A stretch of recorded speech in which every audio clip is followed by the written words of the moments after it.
gulaalliin waancaa addunyaa bara 2026 kan biyyoota Afrikaa kaleessa xumuraa kan argate biyyoonni hafan sadan dorgommichaaf darbanis kaleessa adda bahuudhaan beekamaniiru. Kaleessa ramaddii baatiin Riippaabilika Dimokiraatawaa Kongoon Sudaan waliin taphachuudhaan Riippaabilika Dimokiraatawaa Kongoon 1-0 tapha kana kan injifatte Senegaalis dirree fi deeggartoota ishee fuulduratti Mooritaaniyaa goolii 4-0 kan injifatte ramaddii caatiin Naayijeeriyaan goolii 4-0 Beeniin yoo injifattu Afrikaan Kibbaa goolii 3-0 Rwanda kan injifatte ramaddeetiin ammoo Morokkoon goolii 1-0 Kongo kan injifatte Morokkoon biyya dursitee waancaa addunyaatiif darbuu mirkaneeffattee kaleessas injifannoodhaan tapha ramaddii xumuraa kan isheen golabdee ramaddii faattiin ammoo Siisheels goolii 7-0 Gaambiyaadhaan kan mo'atamte Gaaboon goolii 2-0 Buruundii yoo injifattu Koodivaar goolii 3-0 Keeniyaa kan injifattee ramaddii gaatiin ammoo Aljeeriyaan goolii 2-1 Yugaandaa yoo injifattu taphni Giinii fi kan Botswaanaa lama qixa kan xumurame Somaaliyaan ammoo Moozaambikiin goolii 1-0dhaan kan isheen mo'atamte. Gulaalli waancaa addunyaa kan bara 2026 biyyoota Afrikaa kanaan biyyoonni sadii hafan kaleessa adda bahuudhaan beekamaniiru. Kan darban Afrikaa Kibbaa Senegaalii fi Koodivaar waancaa addunyaa kan bara 2026 fi darbu kaleessa kan isaan mirkaneeffatanii ramaddii caatiin Beeniin carraa guddaa argattee turte.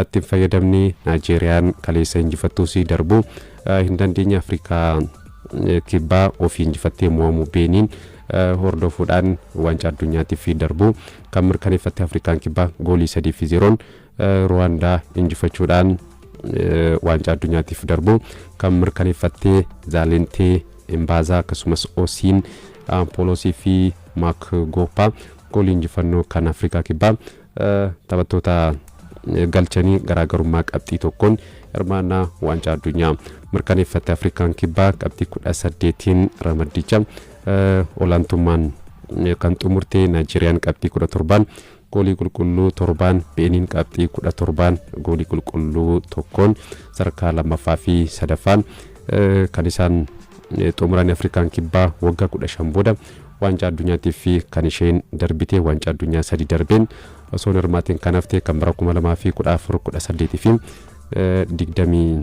22tiin Afrikaan Kibbaa osoo hirmaatiin kan hafte yeroo xumuraatii fi waancaa addunyaa ofii qopheessiteen 2010 irratti kan isheen hirmaattee turte.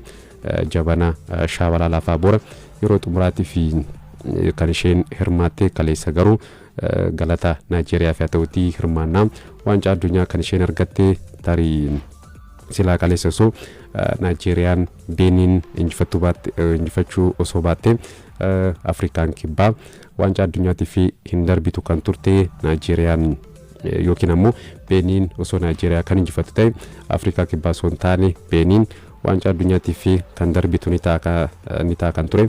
Naayijeeriyaan garaagarummaa qabxii tokkoon hirmaannaa waancaa addunyaa kana osoo hin argatiin kan hafte qabxii 17 sadarkaa lammaffaan ramaddicha kan xumurte. Kaleessa Beeniin simachuudhaan goolii 4-0 Naayijeeriyaan tapha injifatteen Victor Osimhen goolii 3 galchuudhaan haatirikii kan hojjete. Dursaan taphattoota garichaa immoo Frank Onyeka goolii hafte galcheera. Naayijeeriyaan kallattiin hirmaannaa waancaa addunyaa argachuu baattus ramaddiiwwan hundarraa sadarkaa lammaffaa gaarii ta'uudhaan marsaa taanuuf kan isheen darbite. Marsaa taanuun Naayijeeriyaa dabalatee biyyoota Afrikaa 4 waliin ta'uudhaan waliin morkachuudhaan biyyi tokko waancaa addunyaatiif kan darbu ni ta'a. Ramaddii baatiin biyyi Saadiyoo Maanee Senegaal darbuu mirkaneeffatte. Kaleessa Senegaal goolii 4-0 Mooritaaniyaa tapha injifatteen Saadiyoo Maaneen goolii 2 biyya isaaf kan galche. Gooliiwwan hafan ammoo Limaan Injaay fi Habiib Diallo galchaniiru. Nicolas Jacksonii fi Ismail Assar kubbaa goolii galan kan isaan mijeessanii Senegaal qabxii 24 walitti qabachuudhaan sadarkaa tokkoffaan ramadicharraa kan darbitee osoo hin mo'amaniin ramadicha olaantummaan kan xumurte Senegaalii taphoota 10 taphattee 7 injifachuudhaan sadiin qixa kan baate goolii 3 qofatu Senegaal irratti galee faallaa kanaan gooliiwwan 22 galchiteetti Senegaalii kaleessuma ramaddii kanaan Riippaabilika Dimokiraataa Kongoon goolii 1-0 Sudaan injifattus kallattiidhaan darbu hin dandeenye Senegaaliin qabxii 2 calamtee qabxii 22 sadarkaa lammaffaan ramadicha kan xumurte Riippaabilika Dimokiraataa Kongoo akkuma Naayijeeriyaa sadarkaa lammaffaa gaariin tapha marsaa mo'atanii darbuu fi ga'uu kan mirkaneeffatte biyyattiin waancaa addunyaa irratti hangamma hirmaateen beektu ramaddii faatiin Koodivaar isheenis tapha ramaddii xumuraatiin darbuu kan mirkaneeffatte kaleessa Koodivaar goolii 3-0 Keeniyaa kan injifatte taphataan Manchester United Amad Diallo goolii 1 galchuudhaan tokko kan mijeessee taphataan duraanii kan AC Milan Frank Kessie fi akkasumas ammoo Diomande goolii hafan tokko kan isaan galchanii Koodivaar garaagarummaa qabxii tokkoon waancaa addunyaatiif fi darbuu kaleessa kan mirkaneeffattee taphoota 10 irraa qabxii 25 walitti qabachuudhaan sadarkaa tokkoffaan ramadicha kan xumurte Gaaboon goolii 2-0 Buruundii injifattus hin milkoofne qabxii tokkoon Koodivaariin caalamtee hirmaannaa sun argateen kan haftee ta'us Gaaboon qabxii 24 sadarkaa lammaffaa gaariin tapha marsaa mo'atanii darbuuf kan darbuu mirkaneeffattee ramadichaan kaleessa Seychelles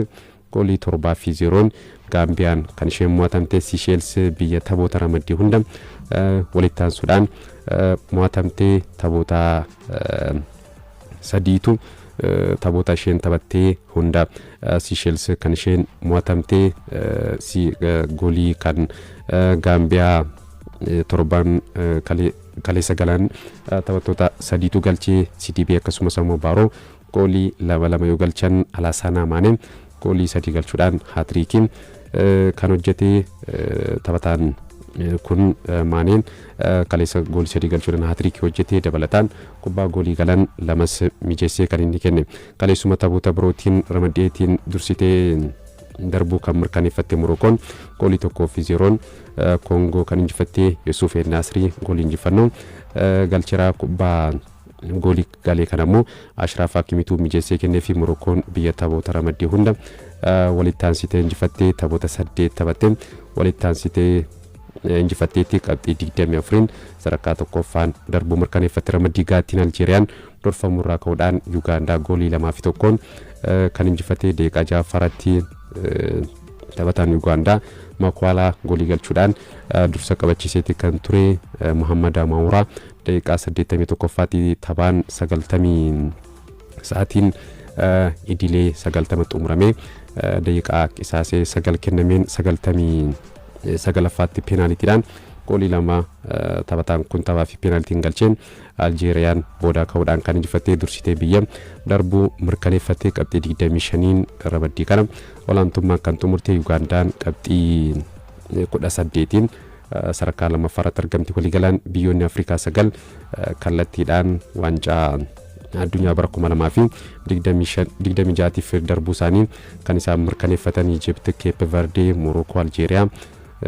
Ghana, Tunisia, Senegal, Côte d'Ivoire fi Afrikaa kibbaa biyyoota hirmaannaa waancaa addunyaa kan bara 2026 argatanii biyyoonni kan akka Gaaboon, Naayijeeriyaa, Riippaabilika Dimokiraataa Kongoo fi Kaameruun ammoo biyyoota ramaddii isaaniirraa sadarkaa lammaffaa gaarii ta'uudhaan marsaa mo'atanii darbuuf gaanii biyyoonni kunneen waliin morkachuudhaan tokko waancaa addunyaatiif kan darbuun isaa Morokootti biyyoonni kunneen kan waliin morkatan isaa gidduutti qophii simbiraan keenya Cape Verde yeroo jalqabaatii fi waancaa addunyaatiif biyya darbitee Shfarraa Jaamboo dhimma kanarratti qophii qindeesse qaba isa dhaggeeffannee walitti deebina. And would you believe it, it's the veteran Stopira brought on really as a gesture by the coach Bubista for the last few moments. kutaawwan bulchiinsa Ameerikaa 50 keessaa 49 bal'ina lafaa fi baay'ina uummataan isheerra ni caalu. Seenaa waancaa addunyaan biyya bal'oo addunyaa jedhamuun kan hirmaatte Raashiyaa ammaaf Sooviyeet durii dachaa biyyattii 5,554 taatiin The Blue Shark Cape Verden biyyi odola xinnoo bara 1975 kolonii Portugal jalaa of dandeesse biyya taateen bara 1983 ammoo miseensa FIFA yoo taatu yeroo jalqabaaf bara 2002 dorgommiilee FIFAn qopheessuun dorgomuu eegalte. Imalli waggoota kurnan darbanii garuu baay'ina ummataa fi haala hundeeffama biyyattii kan ibsu ol akka ta'e mul'ifte. Cape Verden seenaa isheen yeroo jalqabaaf waancaa addunyaa irratti hirmaannaa milkaneeffatte. Dabara maddiidaa dirree ishee irratti Eswatini waliin kan taphatte Cape Verden goolii 3-0dhaan mo'atte. Tapha boqonnaa dura goolii malee xumuramee fi deeggartoonni garee biyyaalessaa Cape Verde fi pirezidaantiin biyyattii Jose Maria Stadiumitti argamuun daawwataa turan kanaan boqonnaa booda injifannoon goolabame. Daayiloon Livramento, Willy Samedo fi Stopperaan goolii injifannoo galchanii lammiileen Cape Verde Stadiumii fi magaalittii keessatti gammachuun burraaqan. Biyyoota akka Kaameruun faa waliin kan ramadamte Cape Verden waancaa Afrikaa 2023 fi bara 2013 nuusa xumuraaf ga'uun ala seenaan ispoortiidhaan qabdu hin jiru. Addunyaarraa sadarkaa 70ffaadhaan atileetiksiidhaan olompikii Paarisiin dorgommii buunyatiin meedaaliyaa naasaa kan argatte injifannoo biyyattii olaanaadhaan. Biyyattii keessatti kilaboota kubbaa miilaa 12 hin caalletu jira. Kun garuu isaan hin daangessine. Erga bara 2018 waancaa addunyaa Raashiyaan qopheessiteen Ayislaandii hirmaattee as biyya xinnoo lammaffaa waancaa addunyaan hirmaattees taateerti. Baay'inaan taphattoota ardiilee Awurooppaa fi Eeshiyaa keessa jiran filachuun kan taphachiiftu biyyattiin. Kanaaf ammoo gaheen diyaaspooraa biyyoota alaa jiran olaanaa akka ta'e himama. Taphattoonni gara Cape Verde deemanii akka taphatan waamicha taasisu hanga gargaarutti hojii cimaa hojjetan jedhama. Taphataan sarara ittisa gidduu Cape Verde Roberto Pico Lopez waancaa addunyaan biyyoota 48 hirmaachuun Cape Verdeef carraa fide osoo caasaa duriitiin dorgoma ta'e kun ta'uu dhiisuu malaa jedhe. Kanaaf ammoo baay'ee gammanne jecha ittiin ibsu hin qabu jedhe. Lopez taphattoota waamicha diyaasporaatiin carraa Cape Verdeef taphachuu argatanidha. Extraordinary scenes here. Just look at what it means to the goal scorer, to the supporters here in Praia, all around the national stadium.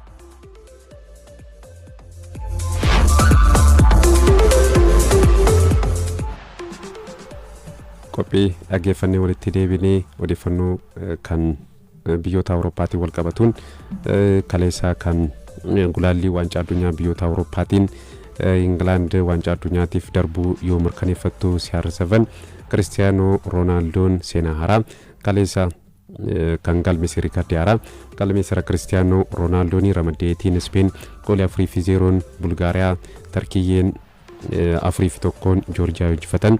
Ramaddii faatiin ammoo Portugal goolii 2 qixa Hangaarii waliin kan xumurte Ayerlaand kaabaa 1-0 Armeeniyaa injifatteetti. Ramaddii iitiin ammoo Estooniyaan Moldovaa waliin 1 qixa kan xumurte Italiin goolii 3-0 Israa'el yoo injifattu ramaddii kaatiin Andoraan 3-0 Serbiyaadhaan kan mo'atamte. England ammoo dirree finaala Laatiiviyaa goolii 5-0 injifachuudhaan kan darbite. Toomaas Tuheeniin leenjii akka jirtu ni beekama. England kaleessa dirree finaala 5-0 Laatiiviyaa tapha injifatteen Harry Kane taphaa fi peenaltiidhaan goolii 2 Englandiif kan galche Antoonii Goordanii fi Ebericheezee gooliiwwan hafan kan isaan galchanii taphataan kan Laatiiviyaa Tooni Seevamoo goolii garee ofirratti tokko galcheen Laatiiviyaan 5-0 kan isheen mo'atamte. England taphaa 6 taphatte hunda walitti aansitee kan injifatte qabxii 18tiin sadarkaa tokkoffaan darbuu mirkaneeffatteetti. Garaagarummaa qabxii 7 ramaddii kana dursaatti kan jirtu Harry Kane Englandiif taphoota 110 goolii 76 Englandiif galchuudhaan baay'ina gooliitiin dursaatti kan jiru. Ramaddichaan kaleessaan duraan Serbiyaa 3-1 kan isheen mo'atamte. Ramaddii faattoon darbuu tapha Cristiano Ronaldoon seenaa haaraa galmeesseen Portugal darbuudhaaf carraa argattee turte ta'us garuu daqiiqaa xumuraatti goolii irratti galeen carraa kanatti hin fayyadamne goolii 2 qixa taphni kan Portugalii fi Hangaarii kan xumurame Poorchugaal hanga daqiiqaa 90tti 2-1 dursaati kan turte. Goolii lachuu kan Poorchugaal Cristiano Ronaldotu galchee kan Hangaarii ammoo taphataa Liverpool Dominic Szoboszlai fi akkasumas ammoo Szoboszlai galchaniiru. Szoboszlai sa'aatiin illee xumurame daqiiqaa qisaasee kenname 91ffaatti goolii inni galcheen Hangaariin qixa kan baate gooliin kun osoo galuu baate Poorchugaal akkuma England waancaa addunyaatiif kan darbitu ni taasisa. CR7 kaleessas riikardii haaraa kan galmeesse waancaa addunyaa gulaalii waancaa addunyaatiin goolii hedduu galchuudhaan riikardii haaraa harkatti kan galfate goolii 41 galchuudhaan riikardii kana kaleessa galmeessira Cristiano Ronaldoon kaleessa hanga taphatutti Cristiano Ronaldoon taphataa Carlos Ruiz waliin riikardii qooddateeti kan ture. Kaleessa garuu goolii lama galchuudhaan goolii 41 dursummaa kana harkatti kan galfate taphataan kan Guatemala Carlos Ruiz 39 Lionel Messi 36 sadarkaa lamaffaa fi sadaffaa irratti kan isaan argaman. Cristiano Ronaldoon Poorchugaalii fi goolii 143 kan galchee taphoota 225 goolii 143 galchuudhaan baay'ina gooliitiin dursaati kan jiru. Waliigalaan ammoo biyyaa fi kilabaa fi goolii 948 inni Cristiano Ronaldo kan galchee kaleessuma ramaddii 18 Spain injifannoodhaan kan itti fuftee goolii 4-0 Bulgaariyaa kan injifattee taphataan Arsenal Merinoon goolii 2 galcheera. Mikel Oyarzabal akkasumas ammoo taphataan kan Bulgaariyaa Cherenev goolii garee ofirratti galcheen Spain injifannoon kan itti fuftee taphoota ramaddii hunda 4 taphatte walitti aansuudhaan injifachuun qabxii 12 dursaati kan jirtu. Spain ramaddiitiin ammoo Italiin goolii 3-0 Israa'el taphaa injifatteen Maateo Retegii goolii 2 kan galchee akkasumas ammoo Gianluca Mancini goolii 3ffaa galchuudhaan Spain gara injifannootti kan isheen deebitee odeeffannoo gaawwattoon darbuu kaleessa tapha michoomaatiin Biraazil goolii 3-2 Jaapaaniin kan mo'atamte Gabriel Martinelli fi Paolo Henrique goolii 2 kan Biraazil mo'atamuu jalaa hin baraarre kan isaan galchanii goolii injifannoo kan Jaapaan ammoo Takumi Minamino Kito Nakumara fi akkasumas ammoo waadee galchaniiru. Siwiidin leenjisaa garee biyyaalessaa garichaa kan turan John Thompson hojiirraa kaasuu biyyattiin kan beeksiste gulaalli waancaa addunyaatiin qabxii gadaanaa galmeessuurraa ka'uudhaan biyyattiin leenjisaa garichaa hojiirraa kan gaggeessite. Kanaan alatti Robert Lewandowski darbii El Clasico fi ga'uu dhiisuu akka malu Maarkaan kan inni gabaasee Frankie de Jong har'a ifatti walii galtee mallatteessa kan